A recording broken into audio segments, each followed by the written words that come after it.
You know, when you come across an article and everything about it just seems like so fake, and you know, you get that feeling where you know something's not right, but you can't exactly put your finger on it. Well, I got that exact feeling when I was reading this article that I'm going to talk about today. So the name of this article is, and it's from Huffington Post, the Canadian branch of that, and the title is, I'm just getting back up to it here. Muslims invite other Canadians to visit my mosque and ask them anything.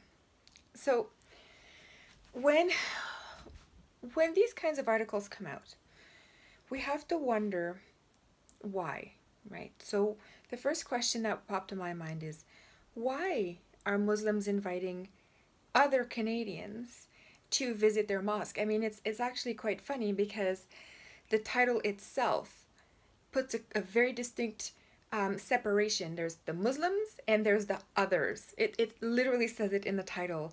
So that's, you know, you try to tell me you're here to promote everybody and that we're all equal, yet an article here says Muslims and others in the very title. So that's the first problem. But the question really behind all of this is, why do Muslims want Canadians to visit their mosques? You don't hear about churches doing this kinds of promotions. You don't hear about the Jewish one there, or synagogues doing that kind of promotions. Buddhism, Hinduism, it's always seems to be Muslims inviting us to their mosques. So we have to ask ourselves, why is that?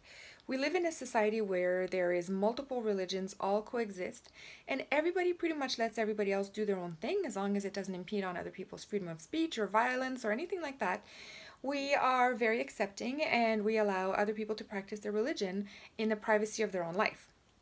When you come to work, when you come to school, the expectation is that we live in a secular environment, therefore, you should not be promoting your faith and definitely not kind of shoving it in people's face. But yet, here we have an article where the mosques across Canada are inviting other Canadians.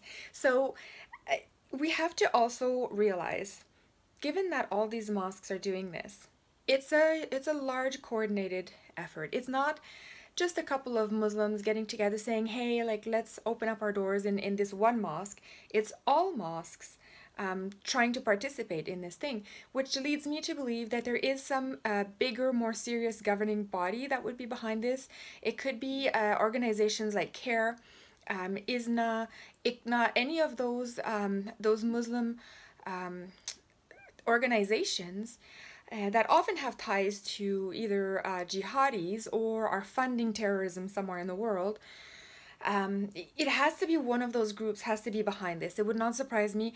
I don't have proof, but the fact that there's a mass coordinated effort that this is going on across the country leads me to believe that there is a governing body that is dictating this.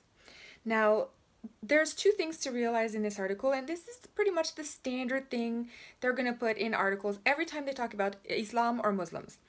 The first part always talks about how great Islam is, how wonderful all Muslims are, and everything. The second part always addresses how they're victims. It's like a template that they have in the journalism world, and you always find those two elements in the same order. So it's always they're great, and then they're victims. So we saw it even when there's a Muslim who went on a shooting rampage in Toronto. They did the same thing. They did, okay, this is their unfortunate event. Then this guy was so great. His family loved him. He had so many friends, his colleagues. Oh, he was great. Nobody understands. And then he also then became the victim because he had mental illness and nobody was able to help him, and our Canadian healthcare system failed him. So he was a victim of all that. So it's the same template that's just repeated in this case, where you have, oh, come and visit our mosques, ask us anything, we're gonna answer truthfully, wink, and then after that we're gonna show you in this article how Muslims are victims. So this is what they did. They announced that across Canada, people could go in to visit the mosque. Now the article does record two questions that some young girl, like, bold, and now kids say these kinds of rude things, but apparently this girl asked about why women have to wear hijab and why do the people, why are they segregated? I think this is a lie. I don't think they even asked. I don't think there was even a girl there that asked that question. I think this is made up because those are the two main ones that are easy to refute, you know, because you can just say that's just how we do it, and they wear the hijab because it's modesty and they want to make sure they're connected to God, and so that's their very standard answer. But what's really strange in this article is that they put out these questions, but they never gave the answer. And I'm thinking you would want to put an answer if the answer was so benign that nobody has to worry about Islam. You would at least put the answer here, but they don't. So I'm telling you that the truth behind the hijab is it's mandatory. Women under Islam do not have a choice to wear it; they have to wear it. It's a command in the Quran, and it's also supported by multiple hadith. Muhammad said to his wives they had to wear it, and so women in Islam have to wear the hijab. It's a head covering. It's a mandatory for every Muslim woman.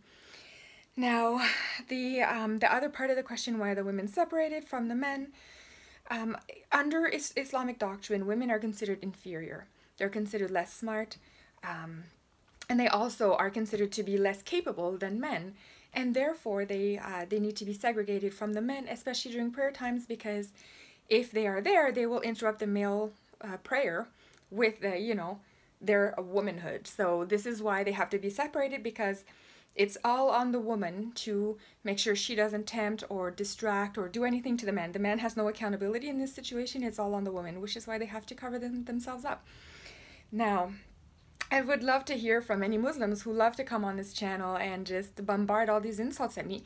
Tell me if you're wrong. Like, you can totally continue to insult me. I really don't mind, because I actively support your freedom of speech. I think you should have the right to do that, and I can withstand it because I have arguments behind me. But it would be helpful if you could bring forward arguments as well, not just hurl a whole bunch of insults at me. So tell me if I'm wrong here, you know, when I say that women have to be segregated from the men and that the women have to wear the hijab. It's not a choice, it's a mandatory element that in Islamic doctrine. Put it in the comment section. Maybe I'll make a second video about this. Who knows, right? But at least tell me with some kind of an argument to try to refute my claims if you think that I'm wrong. But anyways, so this is what happens for the first part of the article. They go over how the Muslims are inviting people in. I don't think Canadians are well equipped to go into a mosque and ask a question that would make, would make sense in going against the doctrine of Islam. I think Canadians are lulled into complacency a lot. And this is what they're trying to do with these visits to the mosque. It's just lull the Canadians into complacency, make it so that Islam is not perceived as a threat, so that when you do have Islamic demands that, come up in the secular world, like turning a cafeteria into a mosque every Friday in a school, or making, allowing police officers to wear hijab when they're women. When they make these demands, it's the goal of these visits to the mosque is to portray Islam as such a benign religion, and so that they can actually make more demands. Now, I'm not saying this is each Muslim is trying to, demolish the West. That's not what I'm saying. Again, as in every video, and everybody who watches my channel will know this, I say this every time, hashtag not all Muslims. It's not all the Muslims who are out there who are trying to do this, who even know about this. But the overarching body, whoever is behind getting all these mosques to open their doors, they have a mission to advance jihad. Their mission is to make sure jihad is present in the West, whether it's a violent form, but also under its non-violent form, which is more insidious because you don't realize you're being Islamicized.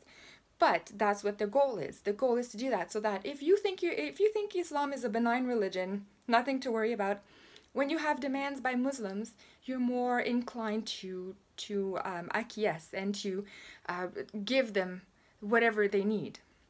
Same thing for the reason they portray Muslims as victims. Victims, in Canada, Muslims are not victims. We welcome everybody. We are even so kind as to extend our generous welfare system to illegal migrants. So those who are not even supposed to be here. So it is very hard for me as a Canadian to sit here and to constantly read these articles about how much of Islamophobic we are, how we threaten Muslims all the time, when what we really do is we welcome everybody.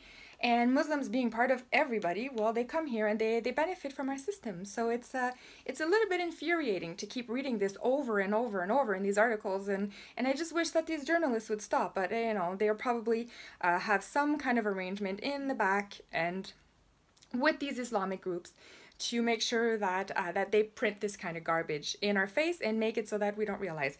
So there we go. We have the first part talking to us about how we are we have to go in these mosques and we have to ask the questions, and the Muslims are all going to be helpful and of course not ever tell us the real doctrine that is in the Quran. They're going to tell us the nice parts of the Quran. They're not going to share with us how Allah commanded Muhammad to wage jihad until Islam is victorious above all other religions.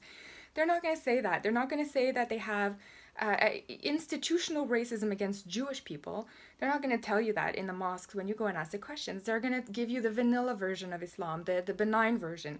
So it makes it very, very obvious that the goal is to make sure Canadians are lulled into their complacency, go about their lives while Islam can continue unimpeded. So this is a problem. I hope this video today helped everybody realize what's happening. I'm gonna go through the comment section. I'm very excited to see what the comments will be on this one. And if you have any suggestions, again, I'm gonna put my email address in this description, and you're welcome to email me. If there's anything you want me to talk about, you're welcome to email me as well. I like to do these videos because I realize that not every person can talk about this. A lot of Muslims wish they could speak up against Islam, but they can't. And I'm here to do that on behalf of those people if they wish so. I'm not saying I'm speaking for them. I'm just saying if some people would like me to speak on their behalf, I can do it. But I do it also for freedom of speech, and just as much as I accept the criticism from all the Muslims who come onto this channel and write me these comments, often paired up with a bunch of insults, I would hope that in my country, Canada, I still have the right to criticize Islam in a nice, peaceful way so that we can actually have a real discussion about the true issues that are hiding behind this doctrine. So there we go, guys. I hope everybody's having a good day, and I will see you guys in the next one.